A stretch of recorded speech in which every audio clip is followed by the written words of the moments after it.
गुल्लक का जादू हिंदी कहानी। एक गांव में रंजन नाम का एक लड़का रहता था। उसके पिता रघुनंदन जी गांव के विद्यालय में अध्यापक थे।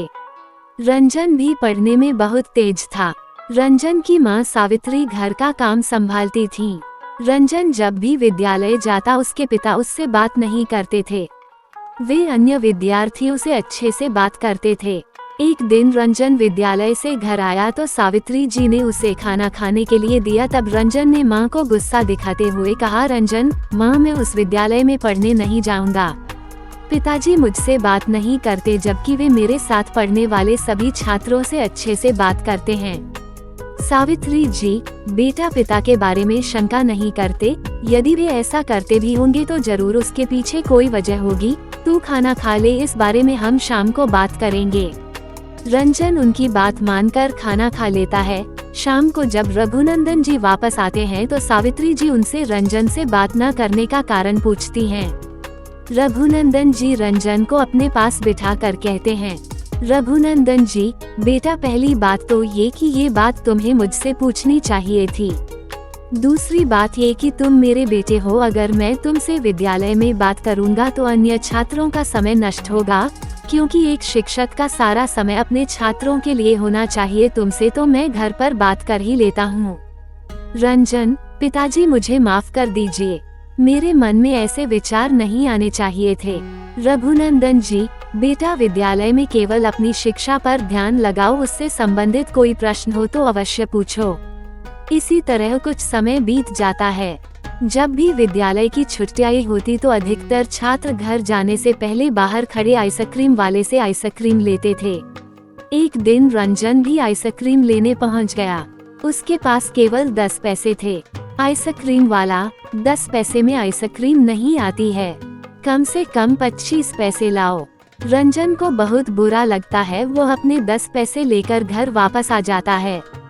शाम के समय जब उसके पिता घर आते हैं तो वह गुस्से में उनसे पूछता है, रंजन, आप हर दिन मुझे 10 पैसे देते हैं, लेकिन बच्चे 50 पैसे या 1 रुपया लाते हैं और मजे से आइसक्रीम खाते हैं।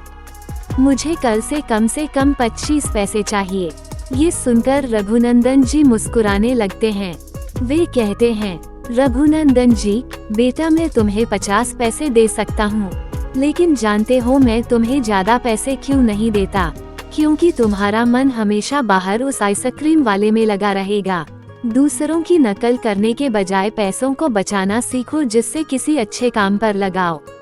रंजन, लेकिन मैं क्यों पैसे जोड़कर रखूं, इससे क्या होगा?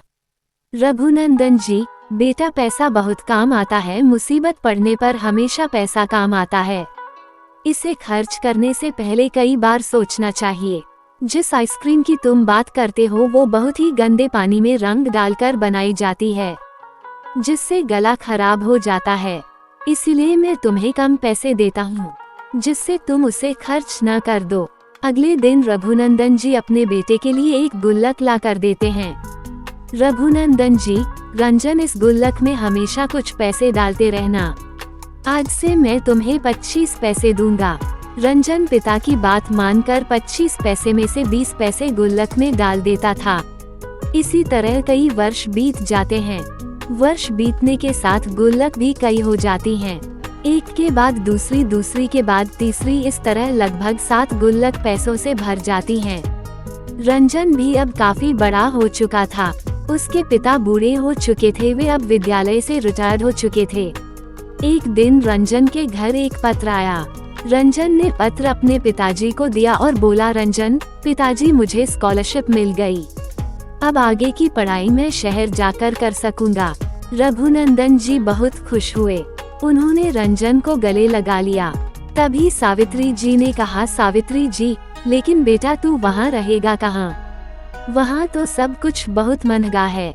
रंजन ने रघुनंदन जी की ओर देखा। रघुनंदन जी ने हाँ में सर हिलाया। फिर रंजन ने एक के बाद एक 7 गुल्लक तोड़ दी। जब उसमें जमा पैसों को गिना तो पाया कि बचपन से जुड़े हुए पैसे बढ़कर 30,000 हो चुके थे।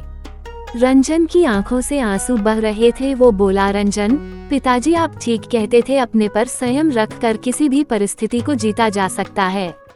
अगर मैं उस समय सारे पैसे आइसक्रीम खाने में उड़ा देता तो आज मेरा आगे पढ़ने का सपना अधूरा रह जाता और शायद आइसक्रीम खाकर बीमार पड़ता और इलाज में पैसे अलग से लगता। रघुनंदन जी ने कुछ और पैसे रंजन को दिए। अगले दिन जब रंजन घर से निकलने लगा तो रघुनंदन जी ने उसे एक गिफ्ट दिया। रंजन ने उसे बहुत प्यार से संभाल कर रख लिया। शहर पहुंचकर वह छात्रावास में पहुंचा, अपने कमरे में जाकर अपना सामान सजाया। फिर उसे याद आया कि पिता ने गिफ्ट दिया था। उसने उसे खोला तो देखा उसमें एक गुल्लक थी। ये देखकर रंजन बहुत खुश हुआ। वह पढ़ाई के साथ साथ खाली समय में काम भी करता और उन सभी पैसों को गुल्लक में डालता रहता। इस तरह पढ़ते पढ़ते वह एक दिन अपने गांव के विद्यालय में प्रधानाध्यापक बन गया। शिक्षा, समय और पैसा बहुत संभाल कर खर्च करना चाहिए।